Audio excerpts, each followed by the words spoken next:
It is time for us to put our final touches on the Miami Dolphins game plan to defeat the Washington Commanders on Sunday to push the Dolphins to 9-3 this season.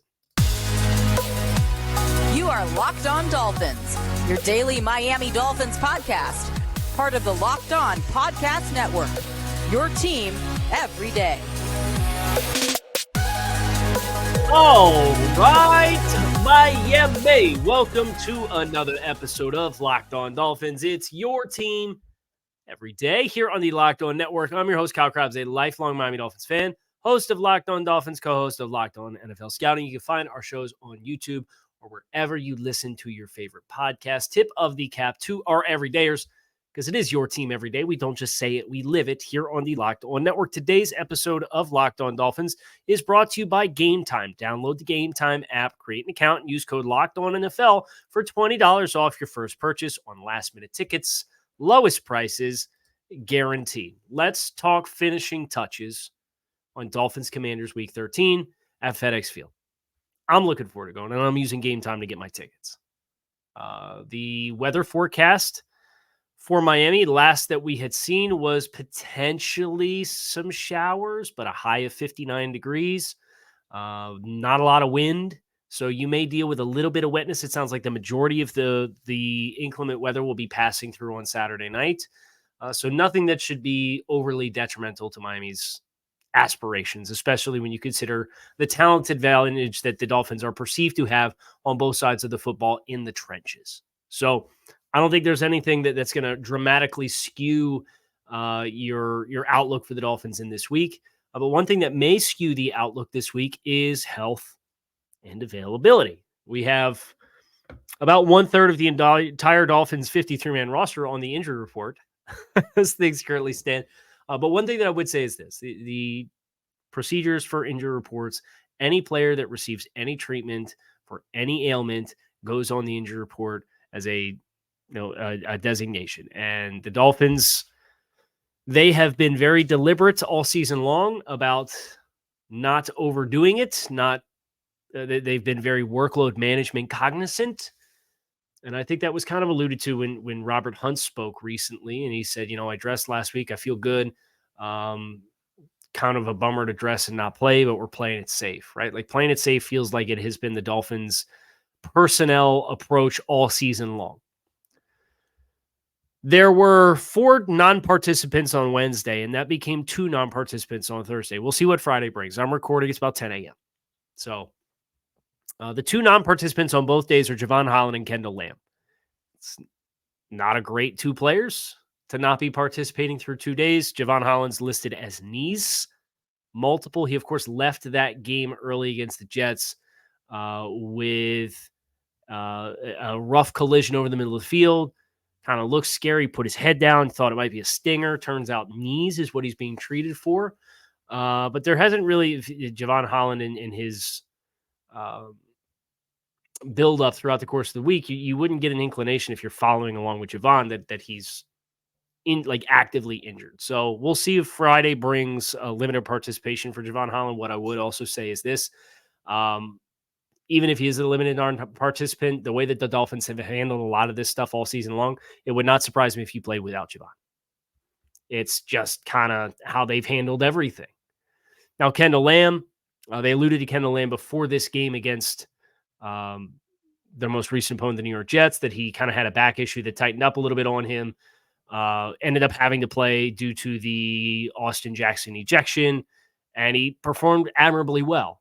So is this a matter of we stressed him while dealing with an issue where we wouldn't have wanted to, so now we want to buy him as much rest as possible? I don't know. You had non-participants with Tyreek Hill and Raheem Mostert. Those 2 did not participate on Wednesday. They were limited participants on Thursday. Expectations there that those guys will be fine. The other thing to watch on the injury report, you have a couple players with limited participation in account of illness, including one who was not a participant or was not listed on the injury report on Wednesday and was added for an illness on Thursday. The common theme here is the offensive line room. You had Connor Williams, been a limited participant in both days of practice in accordance with illness. Lester Cotton was added to the injury report on Thursday for illness as a limited participant. So you'd like to think those guys will probably be clear, but your concern would be if there is some kind of illness that's working its way through the team, nipping that thing in the bud quickly enough that nobody wakes up Sunday morning and is under the weather and can't go, or they are severely compromised and their play dramatically suffers because they play sick. So from a health and availability standpoint, that's kind of where we're at. The two players that are on red alert are Javon Holland and Kendall Lamb. Now, Teron Armstead, Mike McDaniel alluded to that as a week-to-week practice. Teron Armstead came out on social media and acknowledged, I believe it was Omar Kelly, observation about his level of play and said it wasn't to the standard. I got to work hard and be ready to go this week. Mike McDaniel alluded to that being something where Teron wants to play and Mike wants to protect the player in certain cases, so they're going to have to work on a compromise there. Not saying Teron Armstead's a shoe in to play by any means. I would expect you get Devon Achane back, which will be helpful. We may get Chase Claypool back, depends on the numbers. I'd expect you get Robert Hunt back. He's still listed with hamstring as limited participant. And then there's a number of guys that have kind of worked with it throughout the course of the season. Like Alec Ingold's been dealing with a thing. He's been a limited participant. You'd expect he's going to play. Blake Ferguson with an ankle. Tyreek Hill obviously sprained the ankle or twisted the ankle or whatever it was on that first possession as the Jets played the rest of the game. Up to a limited participant. He's been an absolute warrior all season long. So just from a personnel perspective, I think the biggest possible domino that you could have off of what we know in the injury report right now would be Javon Holland not playing and how that would change you on the back end. You'd have presumably Brandon Jones step up into that role. He did that when Javon was not in position to play a game earlier this season. The domino effect there, I feel a little bit better about the last time they had to do it. But at the same time, anytime you have a player of that capacity, if he's not on the field, you do run the risk of having communication breakdowns because they're the quarterback. Joe Casper just referred to Javon Holland as the quarterback of their defense. It could lead to maybe a little bit just more casual conservatism with how they're calling on the back end if Javon doesn't go. But by and large, in spite of the large number on the injury report, feel pretty good about what they have. Obviously, the Jalen Phillips injury, he's on injured reserve at this point. That one looms large. That one's not going to be easy to forget, especially if you watch Hard Knocks. But you're expecting Andrew Van Ginkel, Emmanuel Ogbah to step up into that role. We heard from Vic Fangio yesterday. He alluded as such. It sounds like Jason Pierre-Paul is going to work almost exclusively in the nickel package as he's getting up to speed here for the Dolphins. So personnel-wise, I would expect the usual suspects to be on the table. The one that I'm watching closely, I guess you could watch left tackle in general with the Teron Armstead / Kendall Lamb, outstanding issues in Javon Holland at safety. How does that impact what this Dolphins team is able to do? That's our next subject of discussion here on this episode of Locked On Dolphins. As the weather cools down, the NFL offers stay hot over at FanDuel. And right now, new customers can get $150 in bonus bets with any winning $5 money line bet. So if you think the Dolphins are going to win in Washington on Sunday, you can put $5 down on FanDuel. And if the Dolphins win the game, you get $150 in bonus bets back. So if you like good ROI, FanDuel's got a little something for you over there. If you've been thinking about joining FanDuel, there's no better time to get in on the action than right now. The app is super easy to use. There's a wide range of betting options that include the spreads. The Dolphins still sitting at about 9.5-point favorites in this game. Player props, over-unders, and more. So visit FanDuel.com/lockedon to kick off the NFL season. FanDuel, official partner of the NFL.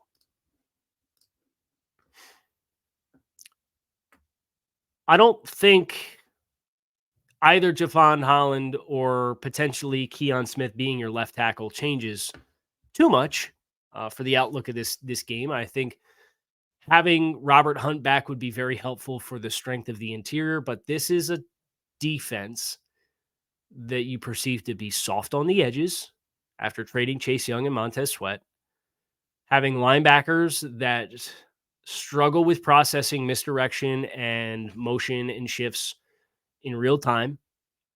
and you have a relatively inexperienced safety. And doing the crossover show yesterday with David Harrison, and David saying, well, with Ron, we're expecting, zone and maybe a little bit more blitzing. Great. Music to our ears, because Tua Tagovailoa is one of the better performing quarterbacks this season against the blitz. And if you're going to play zone, that allows so much of this Dolphins offensive timing in the passing game to allow you to rip these hole shots in zone coverage. So if you want to get back to that glance or that drift 8, whatever you want to call that post route, that's almost at times it's just finding and feeling space. And you want to work ball handling, and you want to read through the first level defender, whether that's an RPO or play action passing or whatever the specified call calls for. But if Tua Tagovailoa is going to put the ball in the running back's belly, and he's going to read through the end man on the line of scrimmage and feel half field spacing, which is what it feels like so many of that drift 8 or glance with the wheel and the flat, the RPO concept. We haven't seen as much of it this year versus last year, but with the processing of the Washington linebackers, if they're going to play zone, and even if they're going to blitz you, you're going to stick the ball in the running back's belly, and you're going to see everything that's happening on this side, and you can process that in real time. I don't trust the Washington secondary to be able to overlap zones and take away those routes. So I think you could see some of the classic hits of this Mike McDaniel passing offense this week. I expect to see a lot of the in-breakers, the deep ins, the crossing routes. You get the play action pass going with the cross and the deep corner over the top of it.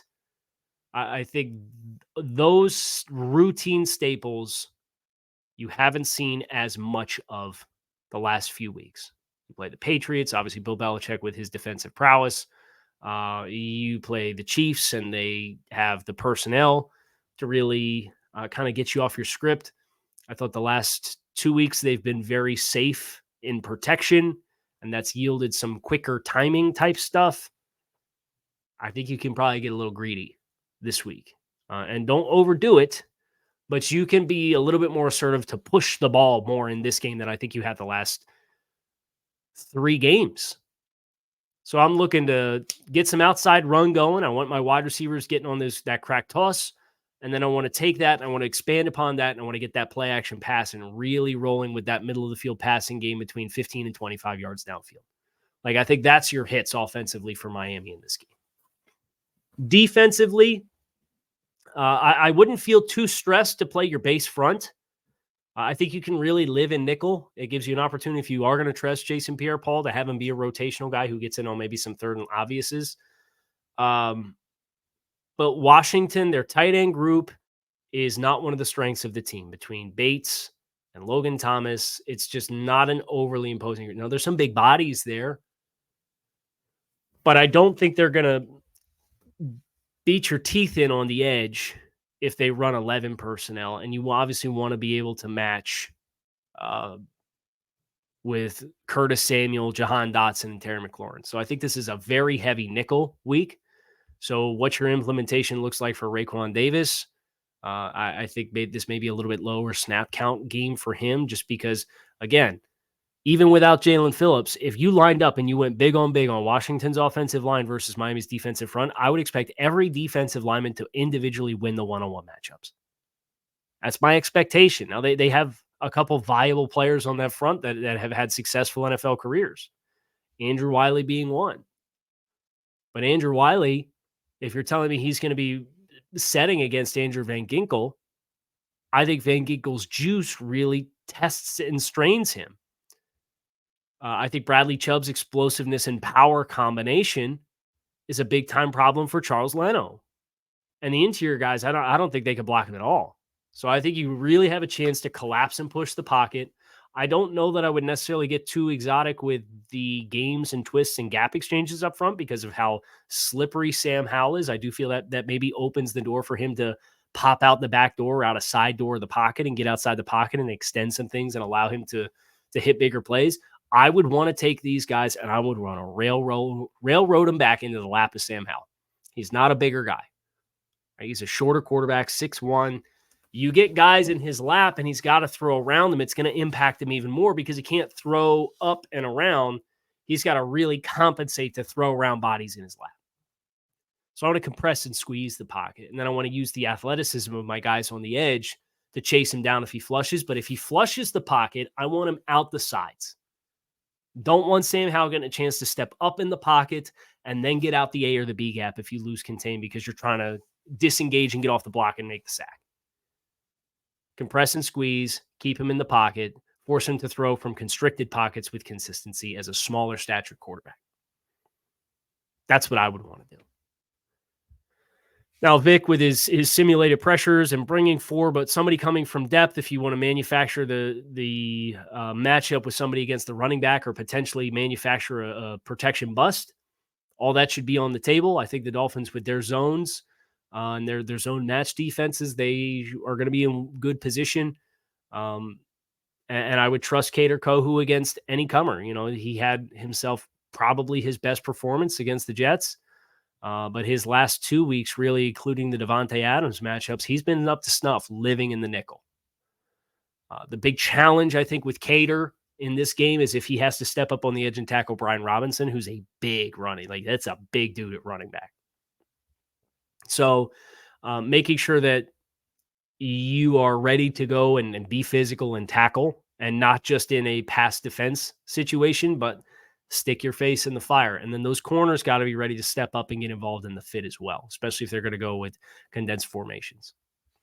What I would say, one thing for Washington and their offense, they run some stuff that is, I don't want to say air raid-y, but they like to push the ball. They don't want to do the Dolphins versus the Jets passing game type approach. They're not interested in that style. So I think even if you don't have Javon Holland, one thing that you will have the opportunity in this game to do is debate Sam Howell into throws.